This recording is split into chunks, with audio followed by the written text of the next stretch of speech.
Hello, I'm Diane Arnold, Director of the Longwood Small Business Development Center located in Danville, Virginia. Today we're going to talk about the Small Town and Merchant Program that the Virginia Small Business Development Center Network sponsors, and my guest is Marc Willson. Marc is a retail consultant and has been working with us since 2008 and has done a spectacular job. So I want to have Marc talk to us today about this program, how it works, and all the workshops that go with it. And I just want to welcome you, Marc. Well, Glad thanks. you're here. Thank you. We had a very successful seminar this morning here in Danville.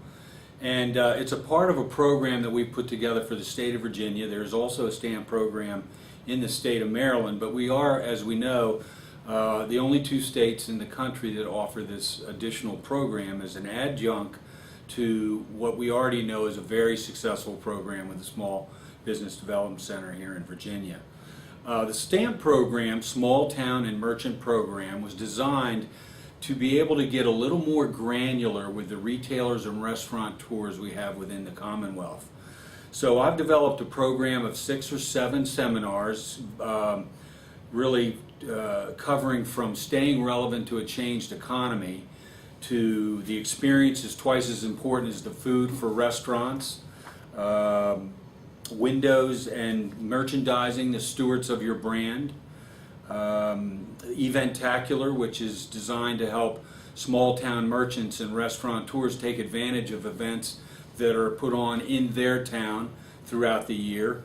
Bada Boom, or from Bah Humbug to Boom in Sales, or Bada Boom for short. And that's a seminar that helps retailers and restaurateurs maximize the 6 weeks of Christmas, or the holiday selling season, from Thanksgiving through the first week of January. I think, Marc, that actually you've done all of these for us except the Eventacular, which I would like to do at some time. I know that the window signs and the visual displays was one that was very well received.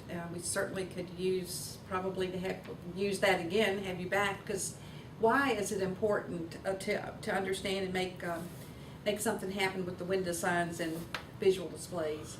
Well, we all know that the power was passed to the consumer with the internet.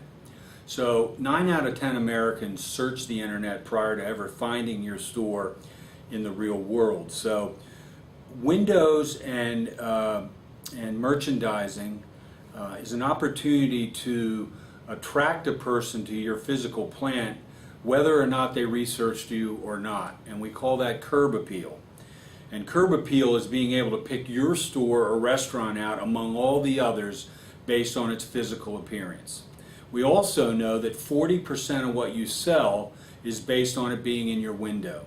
So the visual impact of a window becomes incredibly important.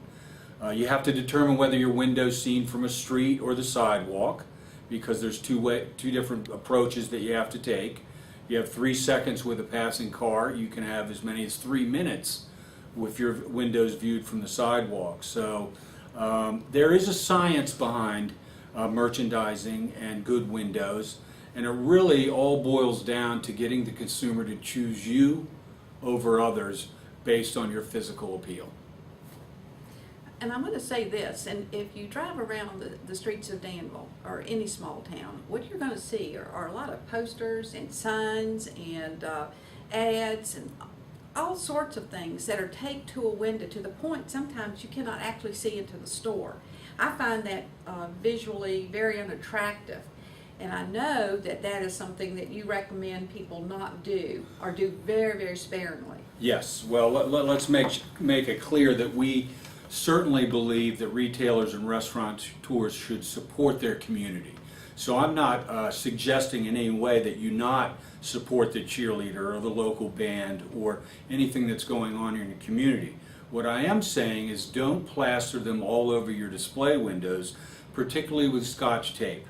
It doesn't look appealing, and Scotch tape subliminally tells the customer that things inside your store will be cheaper than they actually are.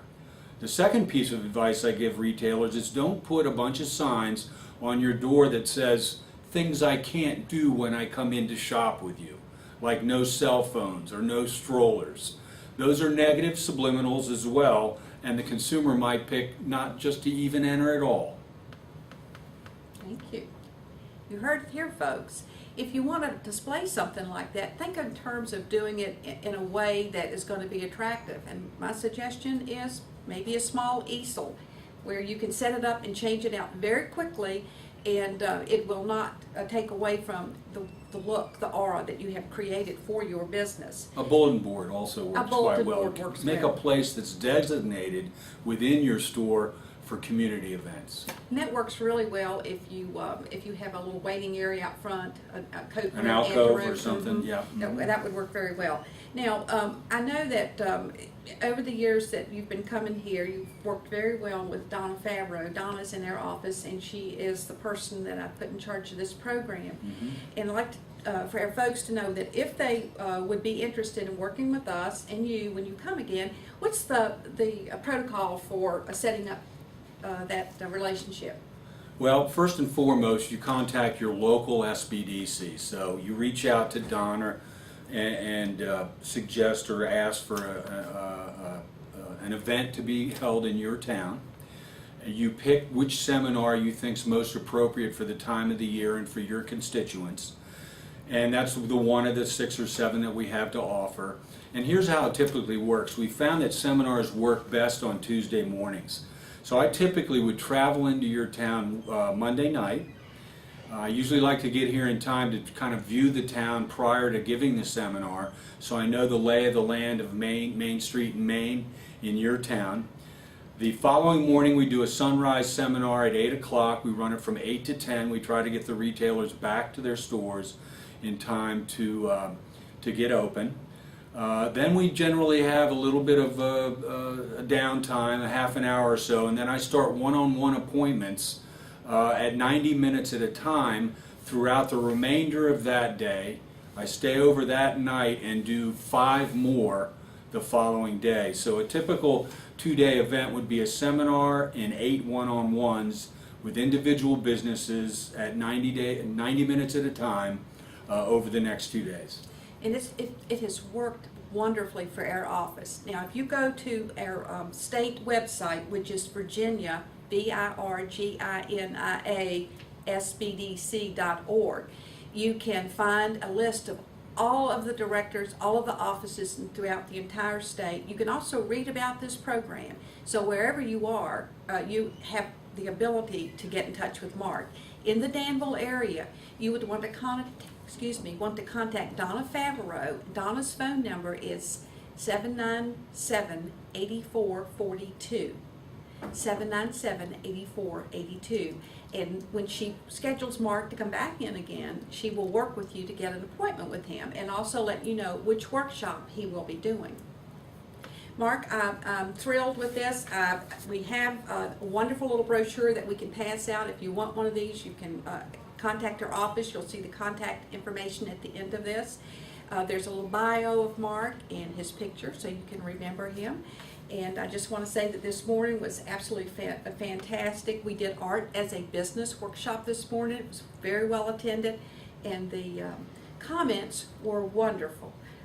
I see we have a real need for this and throughout the region, and we probably will want to bring you back to do that again and promote it in some of the surrounding areas. So thank you for being with us today. Well, thanks for having me, and I always enjoy visiting Danville.